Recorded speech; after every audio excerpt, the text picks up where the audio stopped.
So, good afternoon, Doug. Hey, pleasure to meet you, sir. Let me keep shaking your hand. All right, okay, well, mine's warm. I can tell I'm freezing, right? We're here this evening with Rockfiend Publications Scotland. I know you've met our guys several times. Yeah. But for me, it's the first time, so it's a real pleasure. Well, likewise. Tonight, we're going to see the first Burning Rain Stripped and Naked acoustic show. Yes, absolutely. It's the second one for us. Yeah. First one for you. Yeah, you played Chesterfield last night, was that right? Yeah, we had a great night. They really took good care of us, and they were very enthusiastic, and it was great, man. This is something different for me and Keith, and it's when we say stripped and naked, it's just because with the Dead Days, when we would do acoustic stuff, a lot of times it would be like with Marco and Dean, these amazing singers, yeah, along with John. With Keith, he's got me singing background, so it's like, I'm not the strongest singer, and I try to do my bit, but he is naked, and then with my guitar, he's playing a little guitar, but I'm really naked. So it must be a different experience for you as well. It's fun. It's a challenge, It's really awesome, and I think for the people that come, they get to hear stories and hear different versions of songs, and they get to hear mistakes. Yeah. Quite frankly, makes it fun, But I mean, that's part of the whole experience as well, because it's no kind of good if it just goes to the script all of the time. Absolutely. Yeah, you don't want that. No. I mean, if there's a show, I remember when I was a kid, I would see I still love Van Halen, but I think Van Halen, David Lee Roth has the kind of thing that he would do every day. Mm-hmm. He would, like, what you said resonated with me, because I was thinking about David Lee Roth going, "Look at all the people here tonight," and the crowd would go crazy, and he'd look back at Alex Van Halen like, "Look at these guys," But when you're a kid and you're there, you think that's only for us. Nobody else is as mighty as this. Yeah, it's kind of precious, isn't it? Yeah. So then when you learn about that's you get in those kinds of routines with a tour, that it's nice in a situation like this to just play off the people. Yeah. If somebody says something, then you can play off of it and you can talk about it. It's very relaxed, chill. I mean, we've witnessed a few shows like that over the last few years with various artists, and it seems to almost be better than the bigger experience at times, because you can take much more from it personally. One time when Whitesnake toured, we had Kip Winger did an acoustic by himself, and I was just like, this guy has got balls, giant balls, because that's scary by yourself. And Karabi does it too. Yeah. But John Karabi not only is he a great guitar player and a singer, but he could be a professional comedian. So he gets people, with in every direction. So probably the intimate setting sort of suits him better then as well. Yeah. Mm-hmm. Yeah. So you're in the country. You're here to promote your new album as well. Mm-hmm. So we've got Face the Music, which is the latest Burning Rain album. Yeah, we're very excited about it. We carved out the time. Well, actually, Dead Daisies is off at this point, and we're going to kick back up in a little while. I'm not quite sure exactly when and what we're doing yet, but we're going to have some meetings in May and figure it out.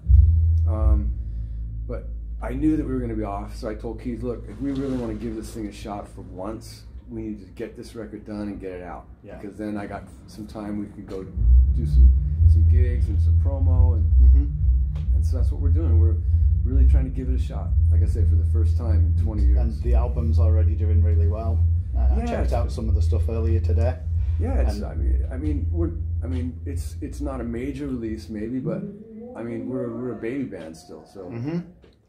And like listening to the album as well, there's a real maturity to it, so it's a great record to listen to. Yeah, it's as I say during the show, that it grows on you the more, it's like you need a kind of a mix of, sometimes you need a song that's immediate, that gets people, and then you need some songs that are a little deeper. Yeah. And so we got a good mix, I think. So. And also you can hear some of the previous work sort of creeping into it as well. Yeah. You can hear little sort of isms, if you like. Yeah. But those will be isms based on what you originally did in the first place anyway. That's right. You know, the likes of the Whitesnake a little bit. Oh, yeah, of course. I mean, I was influenced by Whitesnake before I was in Whitesnake. Yeah.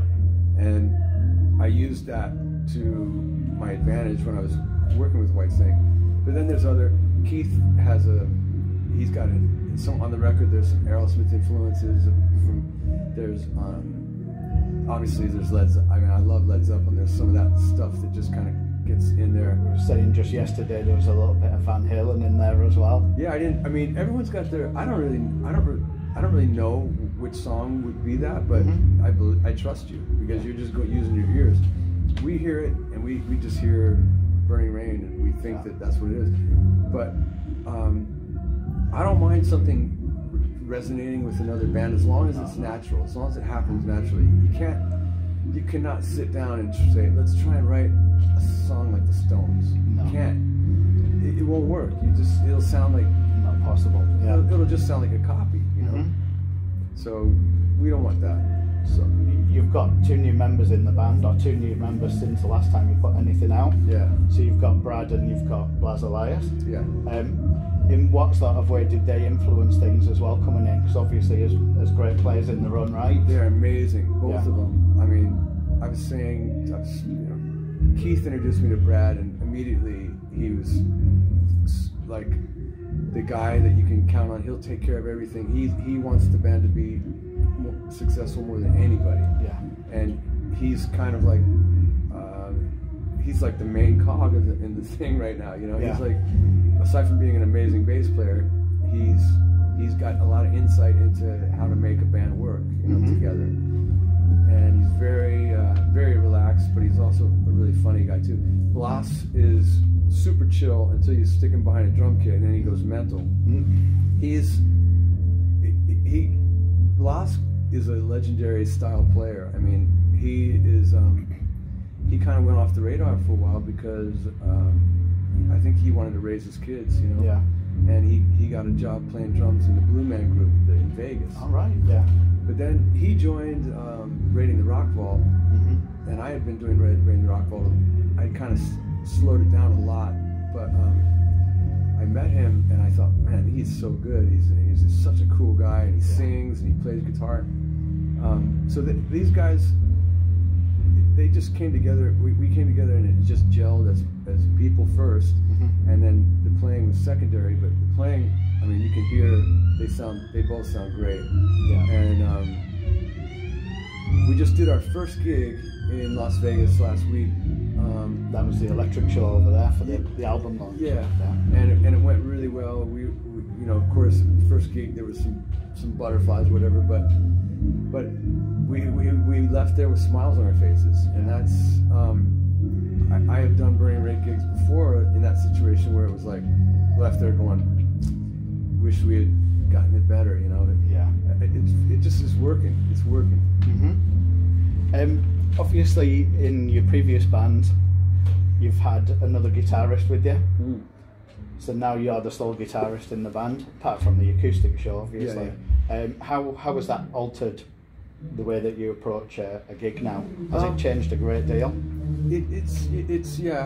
I have to kind of weave in and out of what's on the record because sometimes on a recording, it happens to everybody. You end up putting double tracks of guitar, or you got the rhythm guitar still playing when the solo's going. So live, not so much tonight, but I will have some maybe Brad adapt and change his part a little bit so that, or Brad even would say, hey, would you prefer me to do the guitar part instead of the bass part?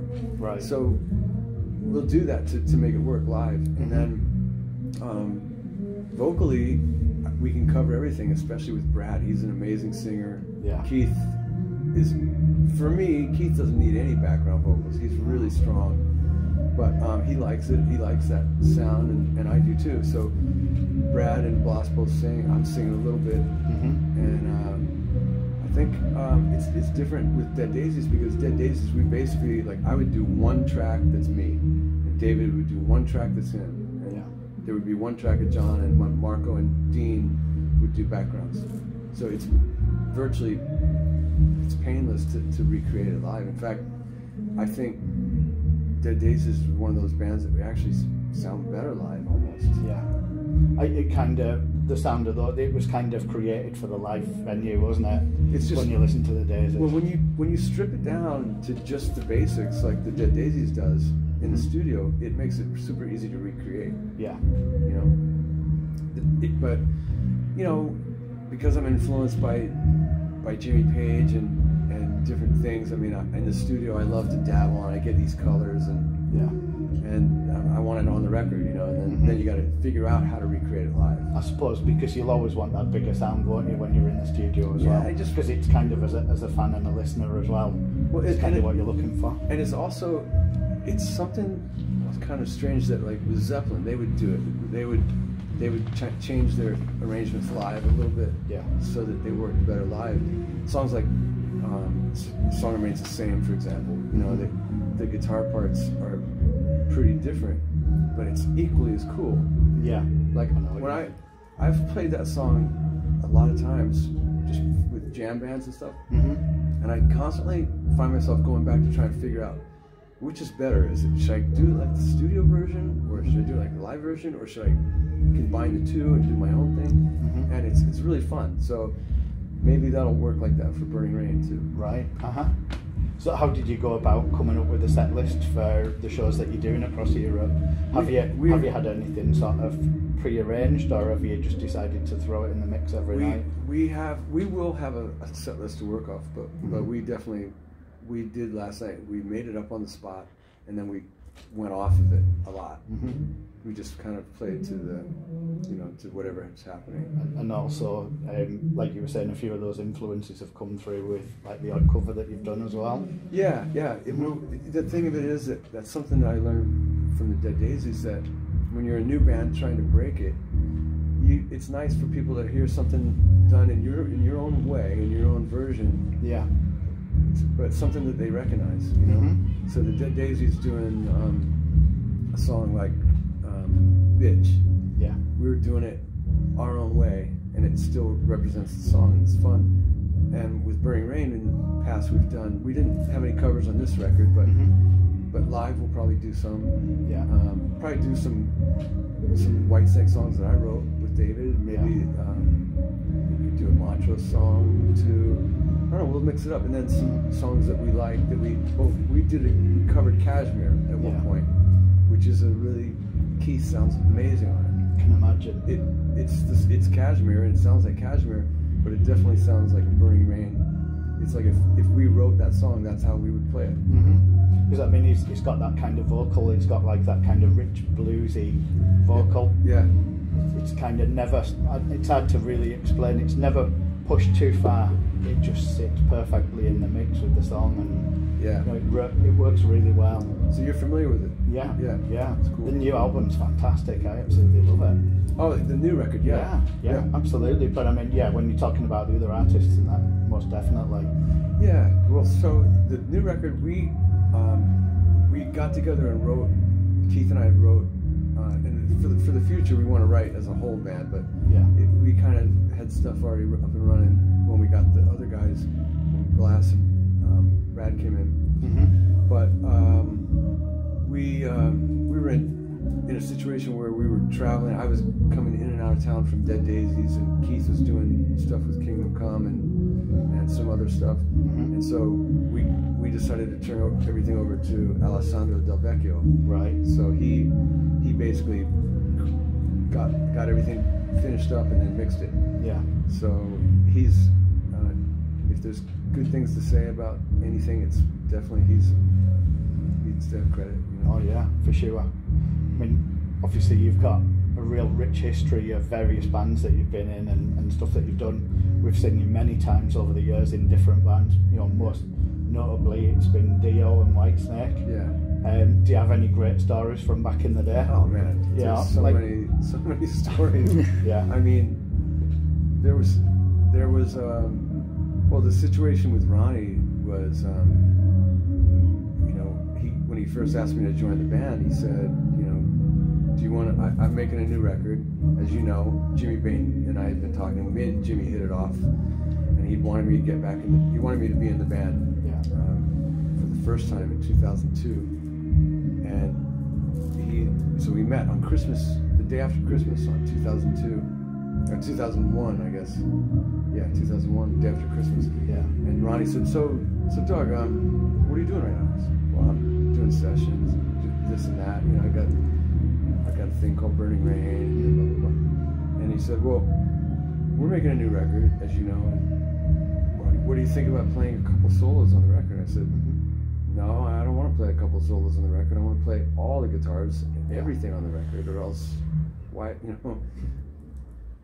that's what I want." So he goes, "Okay, start tomorrow." Wow. So we started on the 27th of December 2001, and he loves everything English.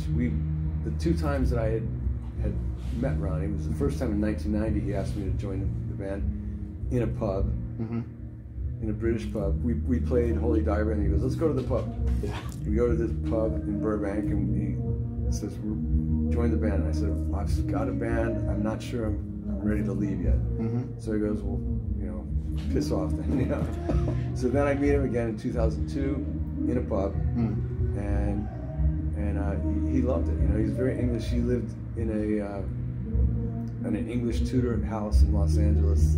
There aren't a lot of them. I mean, there's probably a couple hundred of them. Right. But they're not, out of 6 million or whatever houses, he's got one of 100, and it was perfect. It had the spiral staircase. It was up on a hill. It was the Man on the Silver Mountain for sure. And I loved going over there and meeting with him. And after we got done making the record, we'd go over there and talk about the set list, and talk about things. And Ronnie loved sports radio. He would listen to a little transistor radio that had a broken antenna. It was in his kitchen. I mean, the guy's he's a millionaire, and he would that's what he loved. He loved to listen to sports. And then we'd go down to a studio, and we'd start talking about stuff and working on things. And it went like that too when we wrote some stuff together. And then getting on the road, he was a blast. One thing Ronnie would do, he was very, this was, that 2002 tour was when kind of classic hard rock was coming back strong. We were doing Scorpions and Deep Purple, and then we came to Europe with Deep Purple. And Ronnie was really proud of, he's like, "I want this band to be the best one I ever had. My whole life I've worked for this, for this career, and I don't intend to mess it up now. So you guys better kick ass." And he really brought the best out in everybody. And we had a lot of laughs, man. We'd party on the bus, and Ronnie was on the bus on that tour with the crew and the band. And we would just be drinking wine and making jokes and farting and just everything. Just man stuff. Even when Wendy was on the bus, we'd still it'd be the old funny one would be Ronnie's tour manager would go he'd cross his legs and go and squeeze one out. Just funny stuff. But she's probably used to it after all the years. Anyways, Wendy's a trooper.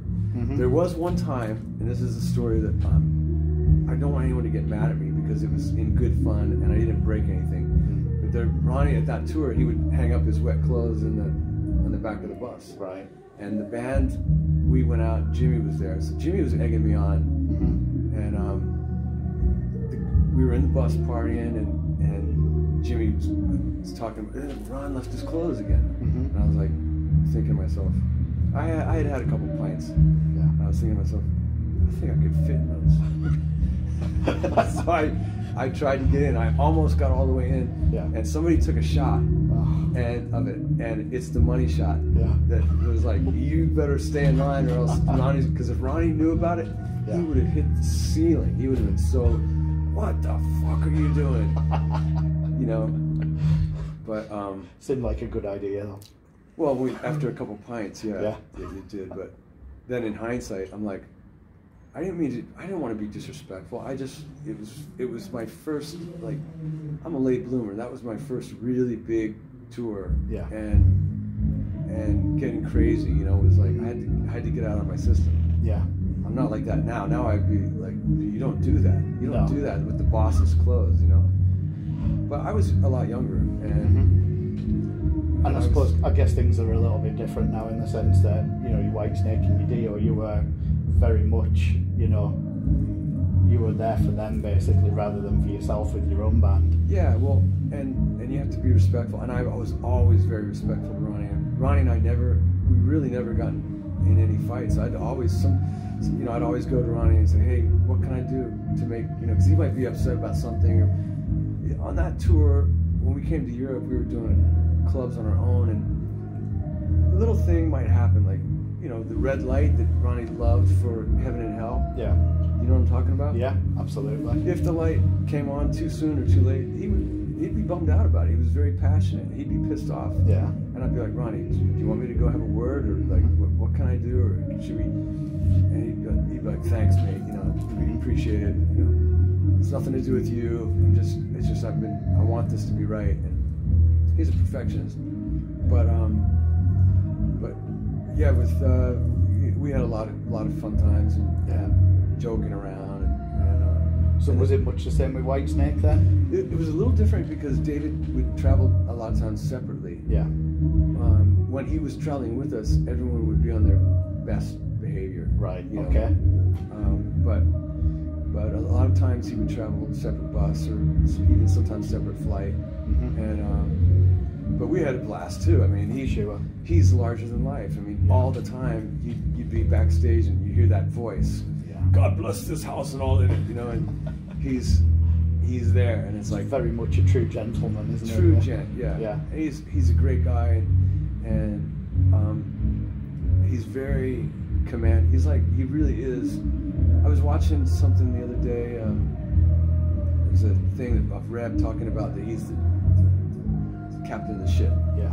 And it's always been like that. Me and him we watched this movie a bunch of times, Master and Commander. Right. Me and David watched it a bunch of times. But the first time I saw it, I was like, he is the Master and Commander. Yeah. That's him. And but I was very lucky. He brought me in, took me under his wing, and he really, we were partners on a lot of things, you know, producing and songwriting. And you did spend, you know, quite a bit more time, didn't you, with Whitesnake as well? Yeah, yeah. I have a lot of. There's so many great memories with David. You know, from just. I mean, there was some crazy stuff that happened.